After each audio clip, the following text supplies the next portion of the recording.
it's so nice to see you all. Oh boy, it's hot here in New York City. My goodness. Hey, Rufino. So hot. Really, really hot. I feel like I'm in frickin' Rear Window or something here, man. Very, very hot. And I can't have air conditioning on when I'm live streaming because it's too noisy. So if my hair curls during the live stream, I apologize in advance. Oh, thank you, Danny. This is a new shirt. I'm glad you like it. I'm trying to get some new summer clothes, some new summer shirts to keep it interesting. So I'm sorry I'm late. I was filming a video for early next week, and it took a lot longer than I had anticipated. It's a top 10 list, and I wrote a lot. Okay. Thank you very much for joining me. Hold on. Thank you, Devin. We have three great... Oh, thank you, X-Men Superfan. We have three great stories to go over today. I'm very excited to discuss them, and we're going to go over them in depth. And then, of course, as always, the last 10 minutes of the stream will be Ask Me Anything. No Wanda's Attorney. It's too early for a top 10 for the first half of 2025. That's always the end of June. I got to see some more June movies before I can make that list. That's right, Kay Walton. Poor Sam Jackson. He got bumped because of the Star Wars story, which is a little bit better of a story for the space that we're in. But I'm very happy for Sam Jackson. He's going to make a lot of money, and that's great for Taylor Sheridan as well. Steve, I like your red diamond. That puts you at 4 years. I love it. Okay, everybody, here we go. Story number 1. This is a good one. Boop. So, what's going on with the Superman budget? This was a big topic of conversation. It had kind of percolated on social media for the past couple of days, but then the Hollywood Reporter put a ring on it with an article yesterday about overall movie budgets. We've been talking about that on Movie Math. Hey, thank you, Doc. About how movie budgets are out of control. It was something they talked about at CinemaCon this year. That it's just so expensive for these movies, you're creating a situation where can they really turn a profit, at least theatrically? And everybody's been focusing on Mission Impossible Final Reckoning. Welcome, Janet. But I think this article is trying to say, hey, it's not just Mission Impossible that has this problem. Although I do think, Madav just pointed out, well, isn't this because of the strikes? I think a lot of it is because of the strikes and COVID having to stop and restart these films. But Superman didn't have to contend too much with the strikes. I don't believe it had gone into production just yet. Same for the Jurassic movie. But that one's looking pretty good. So first, let's talk about some of the other movies that were discussed in the article. So they said, hey, and they have that nice little graphic. They have a nice cartoonist working for the Hollywood Reporter that can make them some nice illustrations. So they said F1, I guess that's the race car maybe that they're sitting on. They said F1 cost about $300 million, and they're going to, the Hollywood Reporter really started to mix apples with oranges. They weren't just talking about budgets, but they started to then mix in the publicity cost. And that's really starting to make it a difficult conversation. Like what number, we're supposed to only discuss the budget, and then it's 2.5 times is the number that you need for break even. That's the rule. When you start saying like, oh, well, because they were saying we're calling F1 400. And you're like, but they're like, because that's when we're putting in the advertising. And you're like, you can't do that. It's 2.5 times 300. That's what the thing is. I think that it's kind of like almost a smokescreen that's being put up, to try and make it more difficult to understand what's going on. But there's a budget number and there's a marketing number. So then also they tried to do the same thing with Jurassic. They said, sure, Gareth Edwards might have been able to keep it at 180, which is incredible for a movie with dinosaurs in it that looks as good as this film seems to. But then they were like, oh, but I bet once you put the advertising in there, it's going to be $400 million anyway. And you're like, what? You think they're spending more on the advertising than the movie itself? Maybe, I think, as Lindsay just pointed out, it was $150 million spent for Wick. That was actually the budget for the two films, and that is very impressive. But I just think that's right, Josh. That's a good way to put it. They're muddying the water for the They're just throwing so many numbers at you, you're just going to get number fatigue. That's not the way to do it. What's the budget? And it's 2.5 times. So, I have to tell you, I haven't seen a lot of advertising for Jurassic World Rebirth. So I don't think they're spending that much money to advertise it, to be honest with you. If I was seeing Jurassic World Rebirth everywhere, well, then maybe I'd be more prone to believe it. But right now, I'm like, I don't think they're spending that much money on the advertising. I mean, they tried to get Scarlett Johansson to start a social media account, and she told him to go jump in a lake. All right, but then, of course, Superman. And they have this really catty illustration here with Superman with a gold chain around his neck. Now, is that supposed to be bling or a weight around his neck holding him down? Maybe both, but I was like, oh, I see you, Hollywood Reporter. I see what you're doing there. I thought that was, I predicted that James Gunn's love affair with the press would end because he started picking on everybody, and we're going to talk about that a little bit as well. I think it's true. I think they were very defensive of him, and I think that's gone away as he's become more combative with them. James Gunn wants to create his own reality on social media, and we'll see if he can. All he has to do, we're going to talk about the overall budget, the overall performance in a moment. All right, so Superman. The Hollywood Reporter came for Superman. So they said there were a couple of different numbers floating around. So they said the filing from Warner Brothers, the official filing on the budget, was $363.8 million. That's a very high budget for that movie, particularly since it doesn't look that expensive. It doesn't, I haven't seen it yet, but I would think that movie was under $200 million for the budget. I would expect a $200 million budget. Now, Warner Brothers claims that after incentives and tax breaks, it really only is $225. It's a little bit like Disney being like, whoa, our budgets for the Marvel movies are only $180, because I think they're taking out the tax incentives and stuff like that. And that's fine. Okay, we'll allow it, but I still think $225 is a little high, but it's a little bit more reasonable than $363. I think you're going to be surprised, though, on my conclusion on this. So, $225 after incentives and tax breaks. Now, the Hollywood Reporter said, based on the people they spoke to in the industry, that Hollywood's like, yeah, sure. At the end of the day, once you factor in the marketing here as well, you're looking at another $400 million spend. Atmosphere tariffs they're just a glimmer in Trump's eye at this point. They haven't actually happened. I think it's unfair to start putting marketing as the costs of movies, unless you're going to do it for all the movies. And then Mission Impossible isn't 400. Mission Impossible becomes like 500 to 600 million. I think you just have to stick to the budgets. And if you want to change the 2.5 rule to maybe a 3, because advertising spends are becoming more expensive, then that's fine.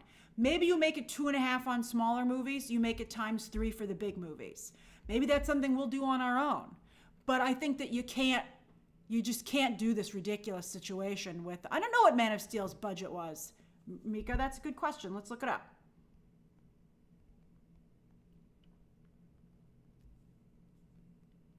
$225. That's hilarious. That movie did not do particularly well at the box office. It was only in the 600s. That's why they stuck Batman in the sequel. They were like, we got to get Batman back in here. People love Batman. So yeah, I think that putting 400 on Superman is unfair. I actually feel, for my purposes, I'm willing to play along with the 225 number that Warner Brothers has put out.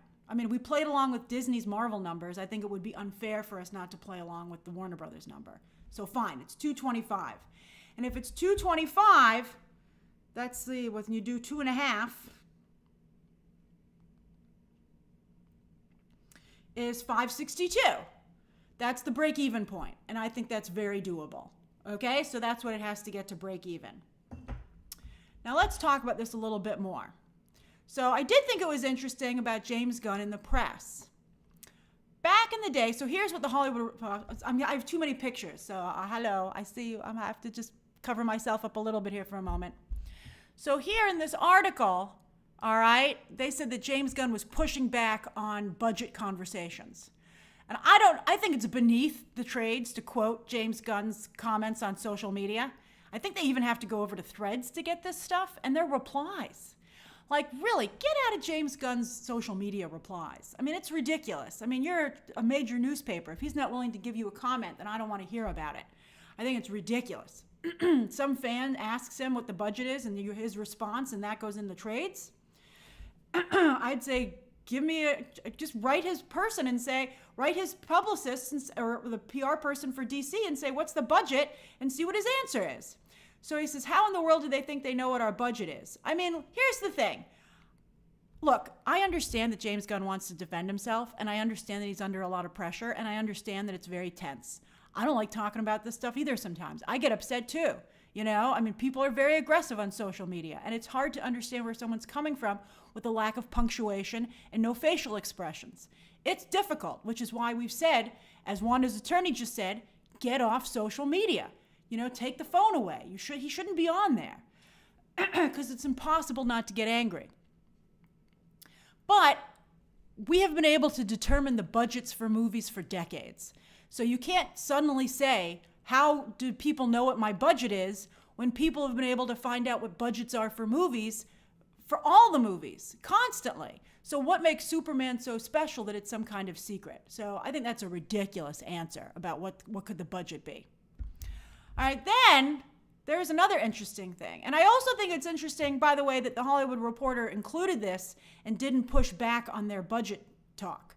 I think him being more aggressive with the press, they would have backed him up on this. And they would have said, the budget is whatever James Gunn says it is.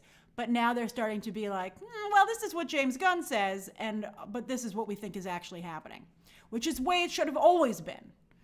Then here's something else very interesting. I also want to point out that in an earlier article, also in the trades, and I couldn't believe this was also a headline, that they said that they talked about, Superman is done. Kudos to the movie. It's done. It's locked. They finished the last VFX shot.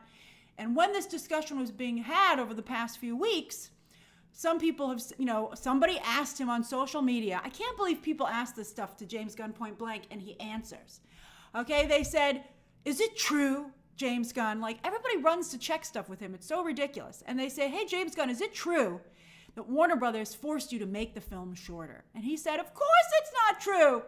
And they couldn't, even if that's something they wanted to, it's a DC Studios film, making him be like big pimpin', saying, nobody can tell me what to do because this is in my space. Well, that's not true because he's fireable. So that's totally not true. And I think that James Gunn, once again, is very, very cleverly using semantics to get away with his dismissal. Nobody ever said that Warner Brothers wanted a shorter movie. None of the scoopers said that was the situation. The scoopers said, and I heard this as well, that there were tonal questions. Not that the film, and also the way the film was being received. It had nothing to do with length. So that's why the film has been massaged. And who cares if it's been massaged, if it does well? That's, I think, really, really important, all right? Ryan, I don't appreciate that comment. I don't appreciate being said that I hate a movie just because I'm not letting somebody snowball you. I just want truth in the discussion, and that's all that I'm saying. And I'm saying I think the film might be good. I think it might turn out really well. It's just frustrating, That's what I think. I think that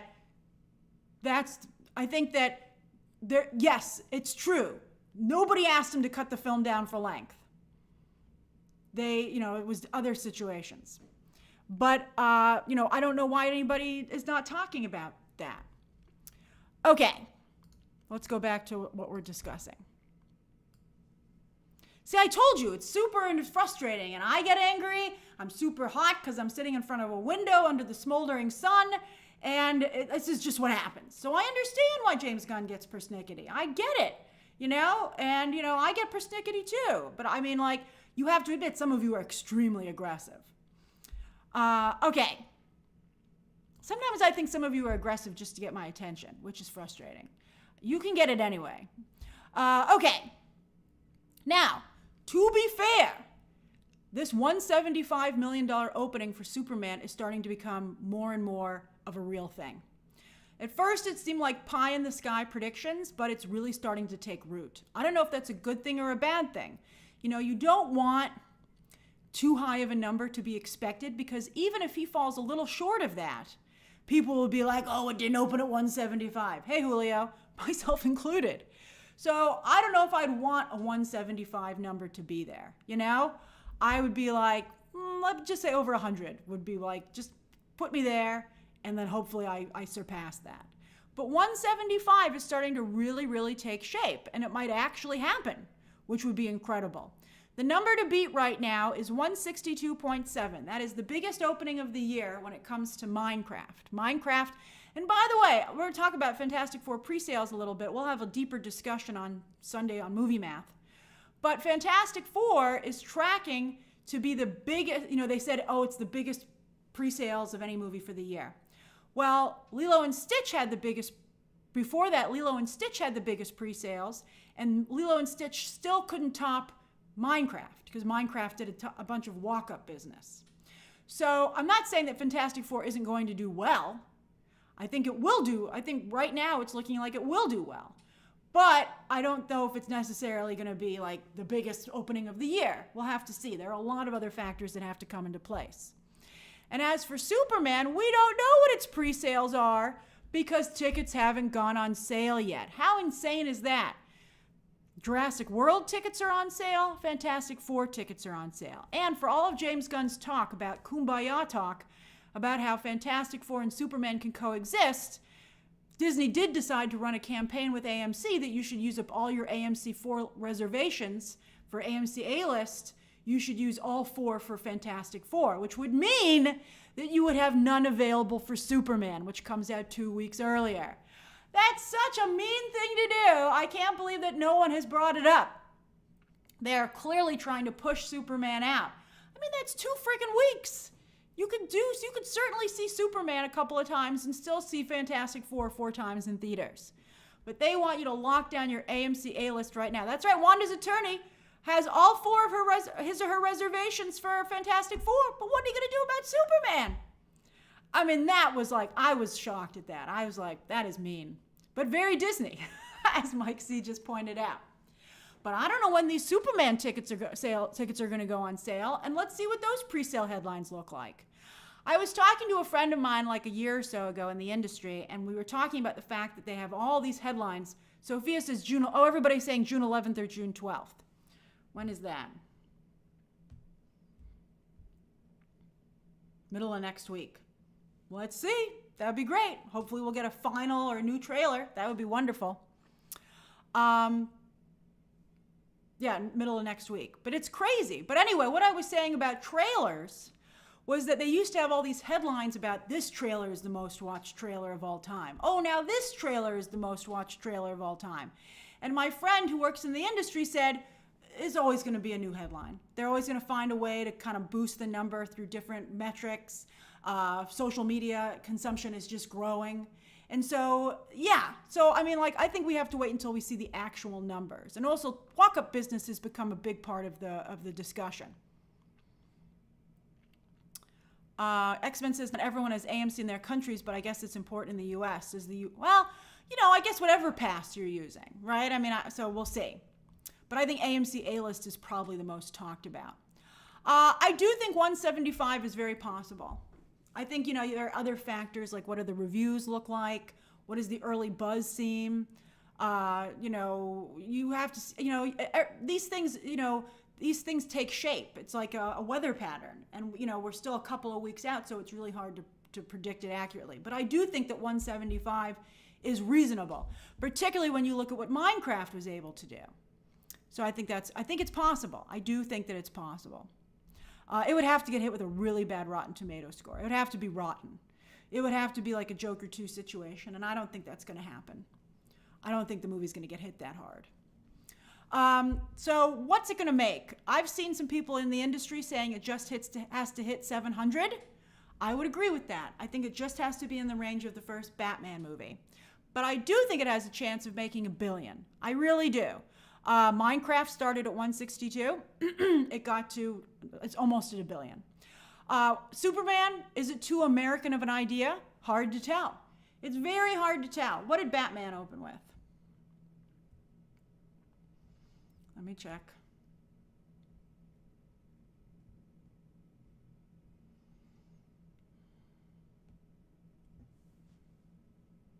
$134. So, we have to see how it happens. I honestly believe that 700 would be great for Superman. It doesn't have to hit $1 billion, but I do think that it's possible that it could. I think it's very, very possible that it could hit $1 billion. Now, I'll say this is my thesis statement on this whole topic. If James Gunn's Superman can at least match the Batman, that's all that it has to do. I don't even think it matters if it loses a little bit of money. All it has to do is be perceived as getting the James Gunn's DC universe off to the right start. That's all it has to do, because it's the first movie and they really made an effort to make sure they get it right, which means they're going to spend a little bit more money as they really work hard to get it right and they correct a couple of mistakes. Just like with the ballerina movie, they said, let's reshoot this because it's so crucial that it be good. And it looks like they got it right. But they just totally redid the ballerina. Also, Rogue One. They totally redid Rogue One. And nobody cares. $1 billion film. So I'm glad that some of you agree with me. I just feel like as long as the general public likes the movie, and it does as well as the Batman movie did, and it does better than Man of Steel, Zack Snyder's Superman movie, I think it'll be great. And I think that Warner Brothers will be happy with the expense, even if maybe they don't turn a profit theatrically. That's how I feel. Jacob, I have AC, but I can't turn it on while I'm working because it's too noisy. Aaron, I'm glad you liked Ballerina. So does anybody have any questions about this story before we get to the next one? Juan Gabriel wants to point out that Minecraft and Stitch were really successful based on the Latino audience. That's a great point to bring up. I'm sure that Fantastic Four is very happy they have Pedro Pascal in that movie, and potentially that could help them there. Let's see how Ballerina does with Ana de Armas. The Latino audience has been very difficult to target. They like what they like, and Hollywood's had a hard time intentionally getting their ticket dollars. But I don't know if they'll like Superman or not. I do believe that I think I've seen a lot of Latino fans for Superman the character, but Superman just, in the past has just not been as popular a character as Batman. That's just the way it is. Hey, Cat Shack, I'm glad you got a Ruby level.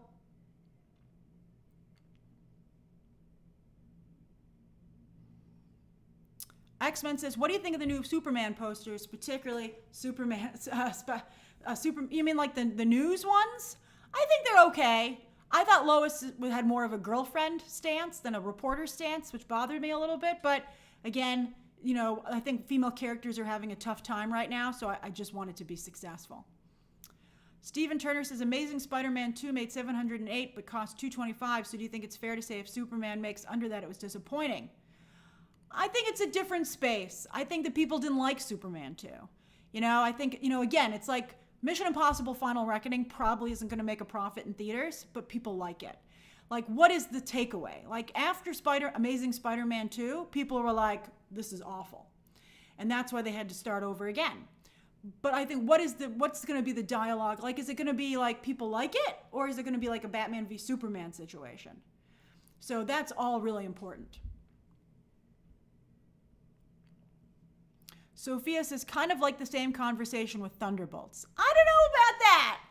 Thunderbolts really did not make money. Like, it did worse than Captain America 4. I think Hollywood is working very hard to spin Thunderbolts as a hit because they want the industry to have a hit.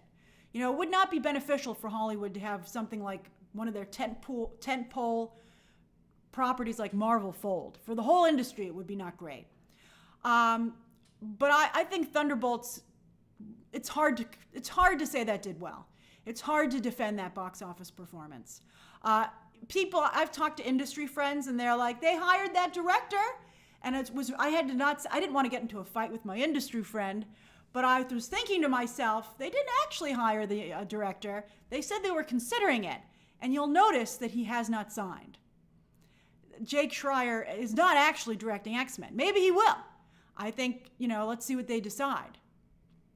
I wouldn't call Thunderbolts a flop because I also don't want to see the industry implode. I would say, how I would describe Thunderbolts as a disappointment. Steve says, Grace, what do you think the outcome would be if Superman actually fails? I don't think it's going to fail. But if it were to fail, it would have to do like Thunderbolt. It would have to be in the same range as Cap 4 and Thunderbolts in the 400 million area. I don't think that's going to happen though. If it does, that would be problematic not just for DC, but for the superhero genre.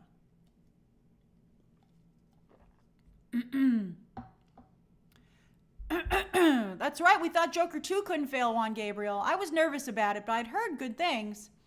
But, you know, when I saw the movie, I knew that it wasn't going to do well.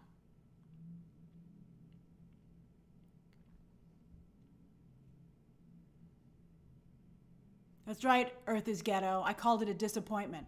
We're just disappointed, Thunderbolts, in your box office. We know you can do better.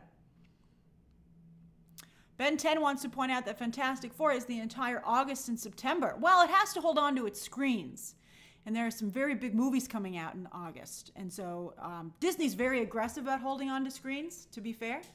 But it's going to be tough.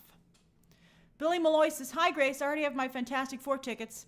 My favorite team, and you're waiting to get your Superman tickets. That's fantastic. I hope it's a super July.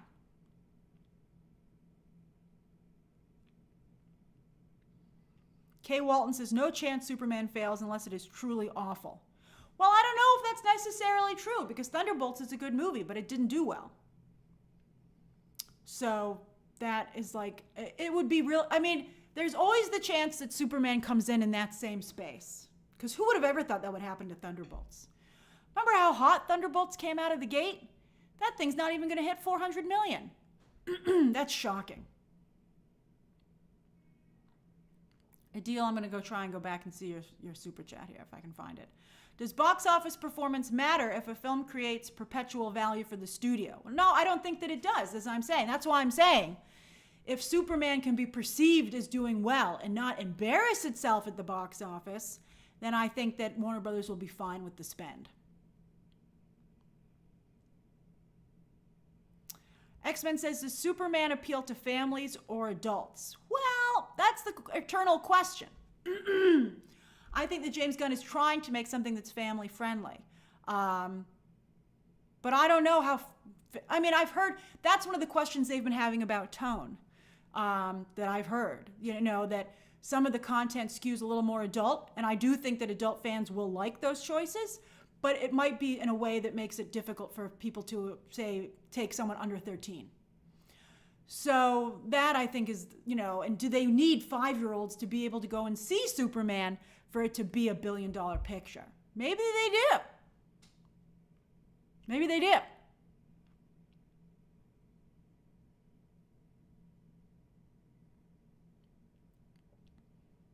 Let's see. Reese says, any info on how pre-sale tickets for 28 Years Later is tracking? Well, that's one of the things that made me tweet earlier that pre-sale headlines are ridiculous. Because they're like, 28 Years Later is the top horror film tracking pre-sales for the year. And now they're starting to get into qualifications by genre. I mean, why do you got to throw shade at some of the other horror, like Final Destination? Final Destination's like, why am I in it? Like, yeah, 28 Years Later is going to do well. The film looks incredible. I don't need to hear that its pre-sales are good. And as one of you pointed out to me, that maybe the AMC A-list things and stuff like that are influencing pre-sales. Like, I don't know about you, but I'm holding 4 times the tickets that I need for Jurassic World Rebirth. Because my family doesn't know when we want to go over 4th of July weekend. We will only hold one of those. We will only keep one of those, a quarter of those tickets, and we're going to return all the other 4. So I think that's also a factor. And I'm sure many of you do that as well.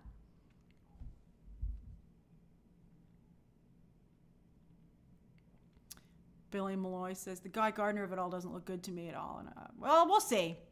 Not cool, says Madav. Don't worry, I return them well in advance. I don't hold them till the last minute. But a lot of people hold multiple tickets. Look at all of you multiple ticket shaming me. You guys all hold multiple tickets. Let's see here.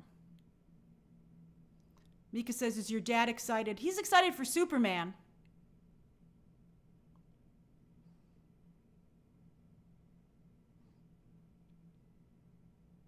That's okay, Madav. Mystic says, never admit it. I told you, I'm all about being honest and truthful. Let's not spoil anything about Superman. I think enough of it's already been spoiled. All right, you guys ready for the next story? I see a lot of boops. Okay, so we'll see what happens. We'll see. But I'm very excited for all these movies. I hope it's a great summer. It's good for me if it's a great summer. Okay. Let's go to the next story. So hot. Story number 2. Boop. Okay, that's right. Star Wars. Star Wars has found its female villain in Mia Goth. It was announced today that she will be taking on the villainous role in Star Wars Starfighter, which is the Ryan Gosling, Sean Levy Star Wars project that's coming up. It's coming up after Mandalorian and Grogu.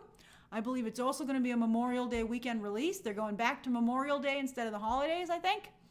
And we'll see how it does. I told you before that I think, Starfighter is from a video game also about flying. And it makes me wonder if, this is the real Rogue One, which we discussed, Rogue Squadron, which we discussed before. But we got a little bit of information about the movie. One of the trades, most of the trades, I think this was Hollywood Reporter, but most of the trades just said that Mia Goth was going to be in the movie. But I believe the Hollywood Reporter gave us a little bit of information on the story. So, Ryan Gosling apparently will need to protect his young nephew. That seems a little bit like Mandalorian and Grogu to me.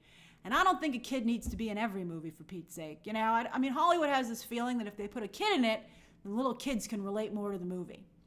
I don't know. When I was growing up, I watched a lot of movies that didn't have any kids in it, and I love them. So I don't know if that's necessary. But yes, so Ryan Gosling wants to protect his young nephew. Who knows who the young nephew is? And they're being pursued by evil people, and this villain is suspected to be one of them. So Mia Goth is going to be a pursuer. So that's the setup that they've given. That's right, Franklin Richards is about to take over Fantastic Four in a major way. We'll see how people feel about that. By the way, this is wonderful for Mia Goth because it puts her in the same category as Mickey Madison. Mickey Madison, of course, is hot off of Anora, won the Oscar, just signed, I believe, for Luca Guadagnino's new film, so she's doing well. But it was recently revealed that the reason that she didn't sign on was because she wanted money. She felt that Star Wars wasn't paying her enough. It's Mikey? Okay, sorry. I always forget which one it is. So Mikey Madison, but the fact that Mia Goth now is considered on par with Mikey Madison, that's really great for Mia Goth. And I actually do think there's a similarity between the two of them, and I can see them going after the same roles. So that's very interesting to me. Mikey Madison turned this down because she's hot off of an Oscar. She feels they weren't going to pay her enough. And I wonder how she'll come to feel about that decision if the character ends up being really well received. Mia Goth, though, doesn't have the same career, didn't just win an Oscar, and I'm sure she's willing to take less money. So yes, Mikey Madison was supposed to be in Blade. So I guess in some ways this is Disney's way of making it up to her. And also kind of makes it feel like their Blade ain't never going to happen. Because now, of course, she's going to be filming this project. But, Mia Goth. Sorry, Mia Goth's career is really taking off. I'm sorry, I did make a mistake. It was supposed to be Mia Goth. So Mia Goth is doing quite well. So not only is she doing Marvel's Blade, being involved with Shia LaBeouf doesn't seem to have really hurt her at all, which I find interesting.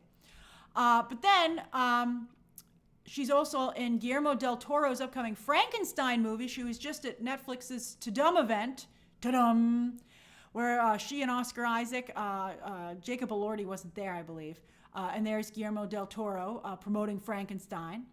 And then also she has a role in Christopher Nolan's upcoming The Odyssey movie. So Mia Goth's agent is doing an excellent job positioning her. So that's amazing. To me, the most interesting thing is that she became a Mikey Madison equivalent. And I am curious to see how this all works out for Mia Goth. She's about to have a really incredible run, which is great considering she's really, she's gotten past a lot of stuff. Like she had that horrible, that stunt person was suing her off of the Maxine movie. She had the Shia LaBeouf situation. She's, I believe they have a child together. She's keeping going. She's keeping going. And so we'll see. And also, that's right, Juan Gabriel, she is an indie personality. And so I'm curious to see how she transitions to mainstream entertainment and the mainstream space. It's a very different game. But I think she's a good actress. I liked her a lot in Maxine. But a lot of people felt that was the worst in the franchise with X and Pearl. By the way, David Corenswet also was in, I believe, Pearl, right? So a lot of people have come out of that franchise. So does anybody have any questions about this story? Not too much to discuss, but it's a big deal. X-Men superfan Mia Goth is a good actress. She is very good. Oh, Jenna Ortega was in there as well? Wow, that Ty West discovered a lot of talent. Will Ryan Gosling curse this movie, Mika? I feel there's a potential for him to curse it. I think Sean Levy's also hit or miss. Let's see how it comes across. I think it doesn't, I don't think you don't want it to be too Skeleton Crew. You don't want it to skew too young. And I'm surprised because Mandalorian and Grogu already skews young. So I don't know why all the Star Wars movies are skewing a little young. I think, there are no kids in the original Star Wars movies, and they did quite well. A New Hope and Return. What's the one in the middle? I'm blanking. I'm telling you, it's very hot. So it's Revenge of the Sith, and it's the big one. Somebody help me out here. Empire Strikes Back. Thank you. Yes, there are no kids in those movies. I mean, there are Ewoks in Revenge of the Sith. Return of the Jedi. So we'll see.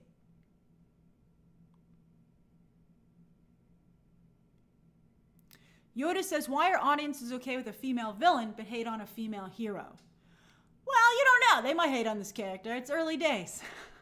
Although I think Mia Goth is very hard to hate on, particularly from male fans, because of some of her independent roles. I think she's very guy-friendly as an actress. Same with Mikey Madison, interestingly enough. But I think that the problem some fans have with female heroes is that it's the feeling of being replaced. But I don't think that's the same with a villain. But, we'll never know. They were very mean, with the Obi-Wan situation, with that villain.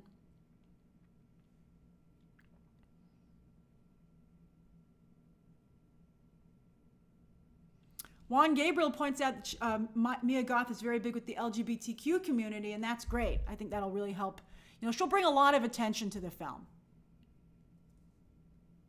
And we'll see, as Aaron points out, she's a horror icon, and I think she would be an excellent villain. And we'll see how much they let her be a villain, particularly if this is, we'll see how dark the movie's willing to get.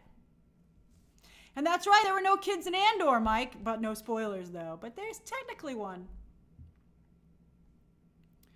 I don't know, I'm a little nervous about the plot line, about protecting a young nephew. But maybe he's like a teenager. Maybe, I don't know how, maybe he's still an adult, but he's younger than Ryan Gosling. I don't know. I just thought Ryan Gosling was going to be the lead. I'm surprised there's somebody else in the movie. I'm like, wait a minute, again, I think that's what some of you were saying, that makes Ryan Gosling kind of an Obi-Wan territory. And I guess this new character will be a Luke Skywalker. And I thought Ryan Gosling was the lead, so I don't know how I feel about that. Psycho, it is a little like Supergirl, Woman of Tomorrow. That's a great point. That will be interesting to examine the parallels there. Although we don't know how close the movie is going to be to the comic book for Supergirl.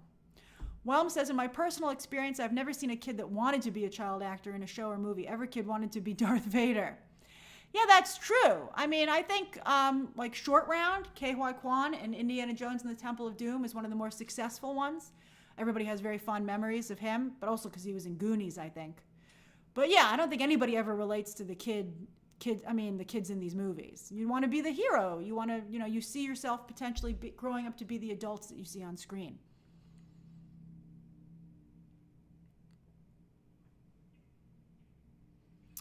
Kay Walton, I'm sure Skeleton Crew did have Super Goonies vibes, but it didn't do particularly well. Mason wants to boop on out of here. All right, I think we're ready for the next story.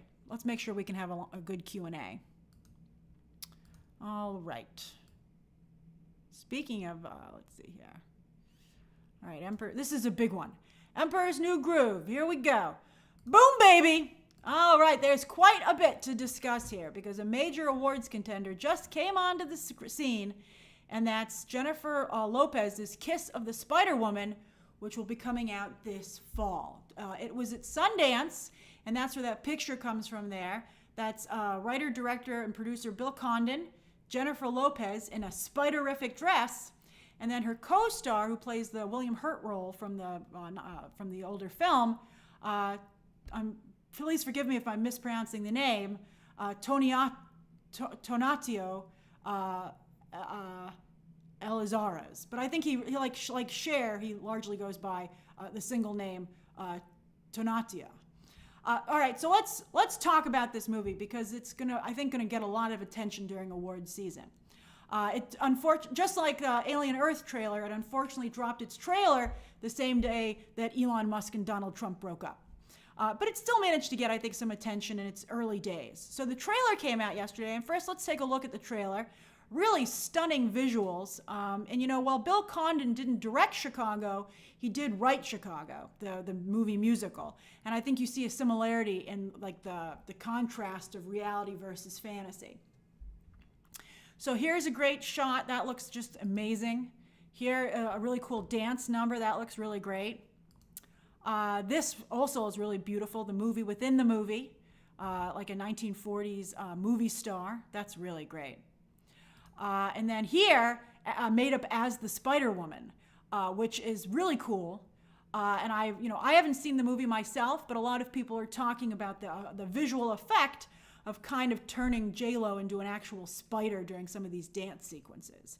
With the lighting and the costume design, and it's supposed to be really cool. So I think that they did a nice job with the trailer. Now, what you're looking for when you do projects like this is pedigree. Pedigree is really, really important, this track record. And Kiss of the Spider-Woman is a great property in that regard. So back in the day, in the 1990s, it was the book was adapted to a Broadway musical with Chita Rivera. There's the original playbill. And as you can see, it won all the Tonys. It won Best Musical, Best basically Screenplay for a Musical, Best Score, Best Actor, Best Actress, Best Supporting Actor in a Musical, and also Best Costume Design. And so that's incredible. That is a lot of wins. And so, it really, it creates, a pattern. It gives it more legitimacy as a contender. And that it doesn't stop there. In addition to its Tony history, it also already has some Oscar history. This was actually a Brazilian film that came out, I believe, in the 1980s. And this was one of William Hurt's major roles early on in his career. And as you can see, it won him the Oscar. He played Molina in that film. It was a big deal. It was an openly gay role, early on as Hollywood was telling more of those stories. And that's right, the 80s film was not a musical. But William Hurt was not an LGBTQ actor. And so some people are pointing out the importance of that being corrected in this new film. So we're going to talk about that. But, you can see it was nominated for Best Picture, Best Director, and Best Screenplay, and then won for Best Actor for William Hurt. So this is extremely well regarded. So we talked about the Oscars there too. Now also, Bill Condon. Bill Condon has quite the Oscar connections and Rolodex. So let's look at his track record. So of course, Gods and Monsters was one of his earlier films. Big Oscar contender. Did very, very well, and also helped put Ian McKellen on the map. So that's where he started. Then Chicago. Rob Marshall directed Chicago, but Bill Condon wrote Chicago. I think that his Kiss of the Spider-Woman is going to look to build on Chicago's success a lot. And Chicago, by the way, big Oscar winner. You're getting ahead of me, Pie. That's right. Then Dreamgirls. Bill Condon directed Dreamgirls. Also, huge Oscar winner and contender. And then, of course, he did Beauty and the Beast, the live-action Beauty and the Beast. But as Pi pointed out, he also did Twilight Breaking Dawn. I'm glad you're such a big fan of Bill Condon, Pi. But then also, The Greatest Showman. He didn't direct this, but he did co-write it. So Bill Condon really knows his musicals. So that's very, very promising. But I think the key here is going to be Dreamgirls and Chicago. Two really big musicals. So Bill Condon knows the name of the game. He knows how to play it. He knows how to campaign. So don't underestimate what he can get done for this movie. All right, then next up, a lot of people are wondering, what about Wicked for Good? This is supposed to be Wicked's year at the Oscars, but then, of course, the first Wicked had to deal with Amelia Perez, another musical. Now, I think that Wicked for Good is, Amelia Perez was, pitched as being very real. But I think that what helps Wicked is that, you've got Ariana Grande and Cynthia Erivo versus Jennifer Lopez. So they're more kind of in the same space. But I do think that, Wicked is more bubblegum. It's more pop. Whereas Kiss of the Spider Woman has more cachet. Kiss of the Spider Woman has that pedigree. It has a more serious subject matter. It deals with political prisoners. So those aspects are, I think going to tilt maybe a little bit more in Kiss of the Spider Woman's favor over Wicked. I think they'll probably both end up being nominated, but they might hurt each other in some of the categories like director and stuff like that. I'm sure Kiss of the Spider Woman isn't thrilled to be going up against Wicked either, to be honest with you. Then let's talk about everybody's Oscar chances. So Jennifer Lopez, this isn't her first run at Oscar. As you might recall, as some of you have already mentioned, Hustlers was supposed to be her Best Supporting Actress, maybe even win. And she managed to get nominated for a Golden Globe and a SAG Award, but she couldn't get the Oscar nom. But it at least put her in that conversation. And she was very good in Hustlers. I agree with Mikey Bray. I feel she was kind of snubbed. I think she should have gotten the nomination. I thought she did a nice job. Interestingly, by the way, Hustlers was distributed by Styx, which is now owned by Lionsgate, and Lionsgate and Roadside Attractions are behind Kiss of the Spider Woman. So we'll talk about that a little bit later on, but that's very interesting. Hollywood, it's a small town. But I do think that she's obviously really gunning for a Best Actress, or maybe she'd be in supporting, although Chita Rivera was in Best Actress. Was she Chita Rivera in Best Actress? I believe she was. Let's see here. Yes, so lead. So she's going to at least hope for a nomination. And you'd have to really hate J-Lo not to give her at least a nomination for Kiss of the Spider Woman. I would say she would at least have to have, but I don't know if she could beat Cynthia Erivo. That would be quite the competition right there. But this movie has other Oscar chances. Now, interestingly, Diego Luna, hot off of Andor, is in this movie. There's Diego, hold on, there's the two of them as the political prisoners who are escaping their horrible reality in the magic of the movies of Jennifer Lopez's character. So Diego Luna plays the political prisoner, and Tonatio is playing Molina, who is in the same cell with him and has been tasked to get information out of him secretly, but in fact, they fall in love. Yes, it is a romantic film. This is very much about these two men falling in love as they escape into this world with Jennifer Lopez's character. And it's a very sad movie. So it's going to have that beautiful love story in there as well. Oh, Tonatia. Thank you, Pi. So Diego Luna is having quite the year, okay? Chris Kahn, somebody hasn't seen Y Tu Mama Tambien. Okay, so Andor. This is quite the year for Diego Luna for awards season. He, of course, is very much pushing Andor in the awards space.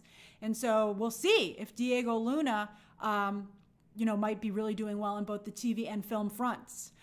He got some pretty good reviews out of this movie, Kiss of the Spider Woman. And I think that he got the most credit for his dancing ability. So that's great. He apparently has some really great dancing numbers with Jennifer Lopez, so I'm excited to see that.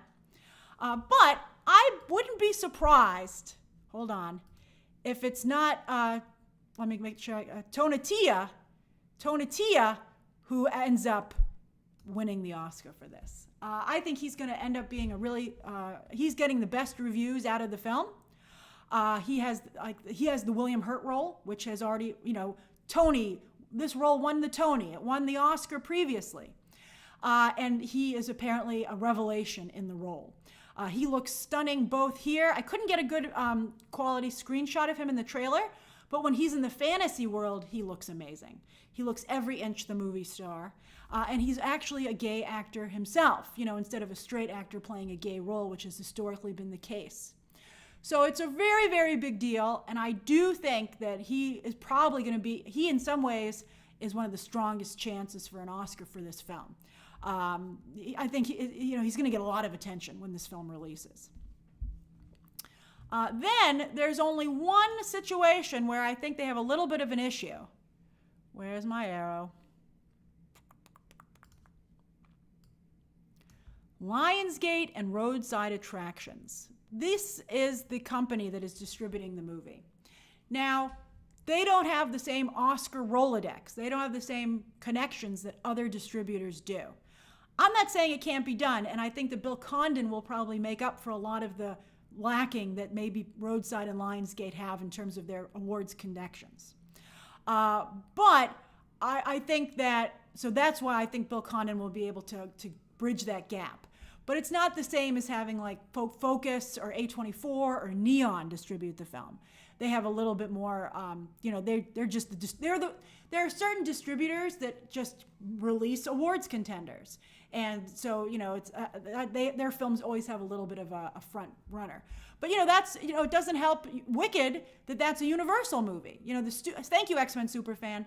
The studios can do well, but they're not quite at the level of these. And Universal owns Focus Features, but Wicked isn't a Focus film.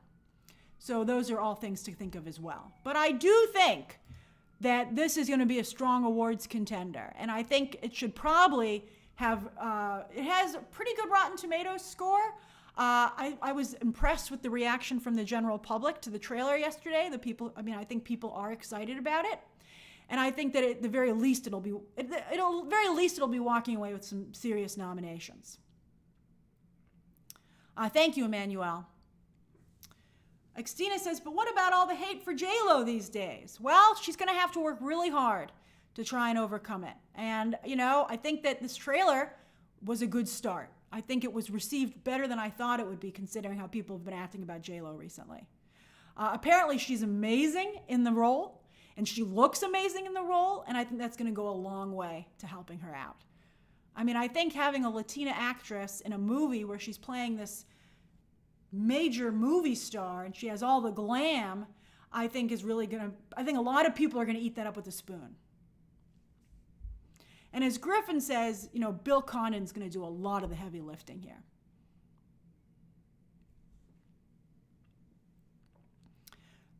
So what is everybody, any other questions before we get to the Q&A?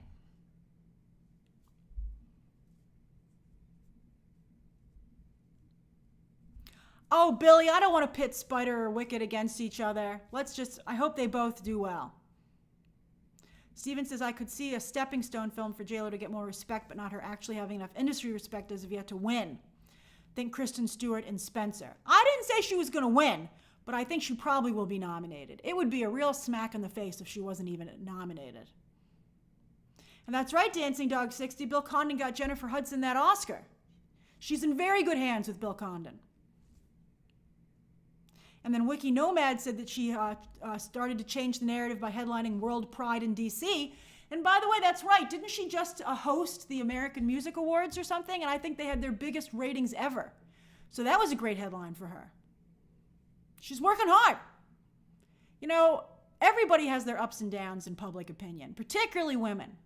And, J-Lo made some mistakes, she didn't present herself in the best way possible with that documentary.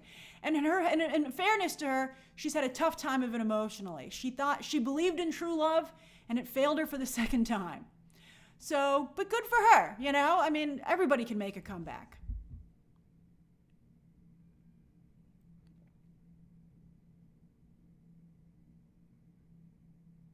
Xtina says, Viva la J-Lo! That's great. Good for her.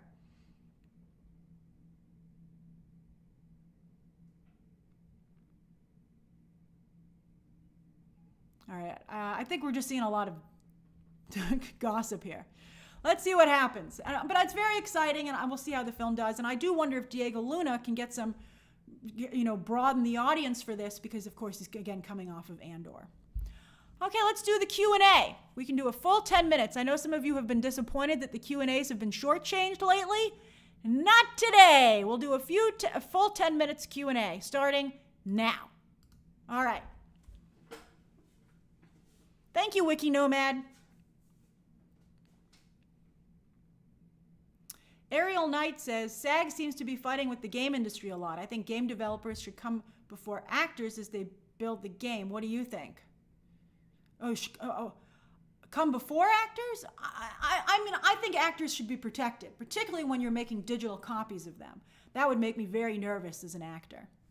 Fernando says, hi, Grace, do you plan on buying any of the Fantastic Four theater merch that was announced? I see that Galactus popcorn bucket is getting everybody very excited. I'm curious to see how people react to some of the changes they've made to Galactus. I had 2 people write me about it who saw the early screening. Somebody was appalled, and somebody thought it was fun. So, but they have, let's just say they've changed the way Galactus eats. So I don't know how people will, we'll see how hardcore fans feel about that change. I haven't actually seen it, so I can't speak to whether I think it's cool or not, but it's an interesting change. Hey, Maria, thanks for joining. Happy birthday, Janet. I hope you have a great birthday tomorrow. Birthday on a Saturday. That's pretty sweet. Anna says, hey, Grace, it's not confirmed, but thoughts on Hunter Schafer for Zelda. She does look an awful lot like Zelda. I will agree on that one. And Scoop about her in Blade Runner ended up being correct. I prefer Hunter Schafer for Mystique, to be honest with you. We'll see. We'll see. I'm glad that she's getting all these great roles. Adams here says, was Mountainhead from Succession, the Succession writers, good? I liked the messaging on it, but I thought it was not entertaining. Let's see here. Marco says, with the political mess that's happening, do you think this will help people bring together soon, or do you think we'll get worse?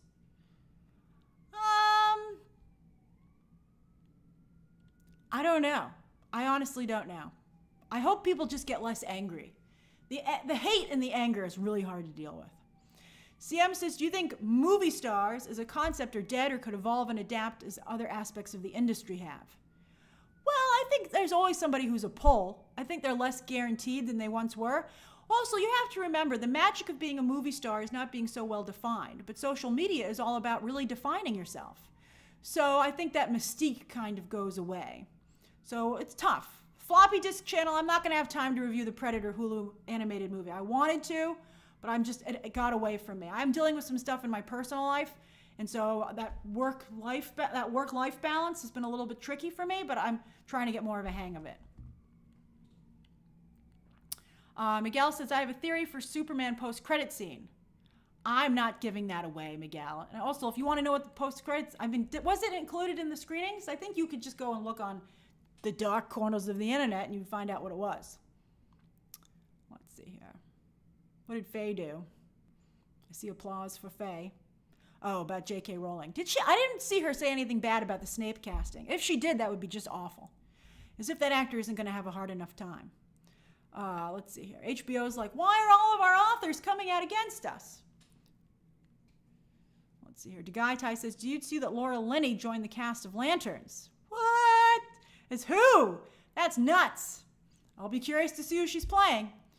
Tea Time says, that's a great name, says if Superman does well enough that they decide to put Pattinson in the DCU, how likely is it to happen, and when do we expect to know about it? I would say by the end of the year they would make that decision, by the end of 2025. And I mean, Superman would have to do really well. It would have to do as well as, or hopefully even better than the Batman, and then Matt Reeves would be like, oh yes, I'd love to be a part of this, thank you. Nathan Gonzalez says, hi, Grace. The MAs were actually really bad, but they had high numbers because of the high expectation. But still, I mean, there's no asterisks on the ratings. J-Lo is trying, and good for her, but she's trying way too hard. People really hate J-Lo right now. I hope things work out. I mean, I don't know. I don't know how to feel. I don't feel either way about J-Lo. Let's see here. Ben 10 says, Eva Green for Mystique. Look at you on the leaderboard there, Ben 10. I love it. I love Eva Green. I'd like her to be in anything. Jico says, what are your thoughts on Ma and One of Those Days getting the sequel treatment? I thought it was funny that Ma was getting a sequel. I hope they really lean into it because so many people use memes and GIFs from that movie. And I think that's funny that Octavia Spencer, Oscar winner, although I think she was even an Oscar winner when she made the first movie, is doing that sequel. John Thrasher says, from what you've heard about Fantastic Four, do you think it will be a hit with fans? My concern with Fantastic Four is casuals. People I know are not going to see it. I mean, I asked them if they wanted to buy tickets for Fantastic Four, and they said no. They don't like the trailers, and then they got burned too badly on Cap 4 and Thunderbolts. So, and when you look at the Fantastic Four theater tick sales, there aren't a lot of tickets sold beyond, the opening night and the premium screens. So it's hard to tell. I mean, I gotta tell you, the people I know might still go see it if the reviews are incredible and it's a huge hit, but they don't want to buy tickets now.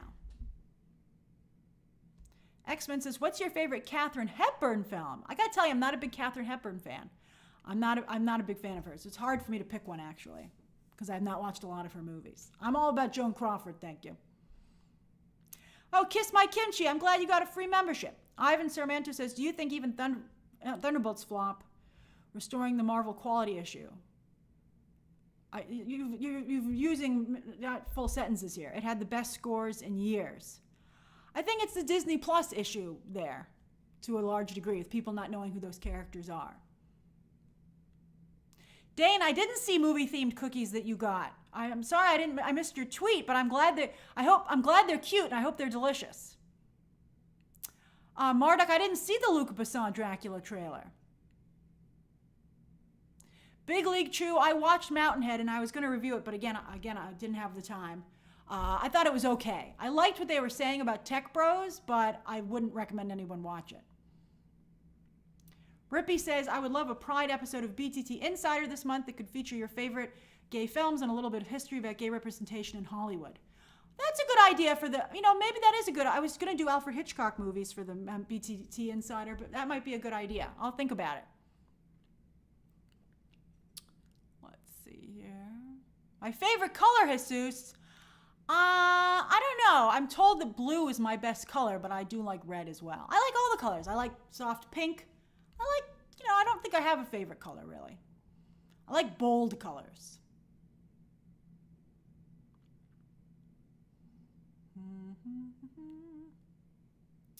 Stephen says, in honor of Pride, who are some of your favorite queer comic book characters? Harley and Ivy, obviously. Mystique. Yeah, I would agree with that for Mystique. I like Kevin Keller in the Archie Comics series. I think he's great. I love that he's BFFs with Veronica. Midnighter and Apollo, obviously. My comic book characters, Night Fox and Agent Twilight from Superbia, my comic book. There are some wonderful LGBTQ characters in comics. And I would say, to some degree, the Amazons. Scorer says, are celebrities going to learn they need to get off social media to preserve their reputation in the long term? Well, it depends what level you are. It's tough. I mean, if you want to build up your career, you want to get on social media so you can get a lot of fans. But then once you become a big name, well, then you have an issue. Then you start to push people away. Hannah Waddingham is Big Barda. I think she might be older for the part, but she certainly has the size. I love both those. I love Hannah Waddingham. Dancing Dog 60 says, will the economy lower ticket prices eventually? No, I think they're going to keep pushing subscription services, which essentially do lower ticket prices. I mean, for $30 a month, that's what I'm paying for AMC A-List at this point. I can see as many movies as I want. And I see a lot of movies. I see so many movies that I still have to pay for my ticket sometime because I don't have enough reservations. Oliver says, we literally know the budget of movies made in the 1920s. What is James Gunn talking about? Yeah, I think, again, I can understand him being frustrated and not wanting that narrative to take off about, oh, your budget's too big. But I think he should just ignore it. He doesn't have to answer every question somebody asks him.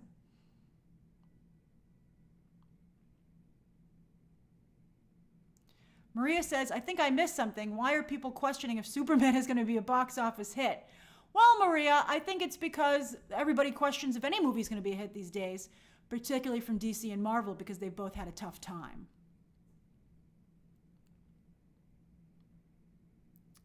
Let's see here. I've seen Bringing Up Baby Xtina, but I don't love it. I don't love Katharine Hepburn's delivery.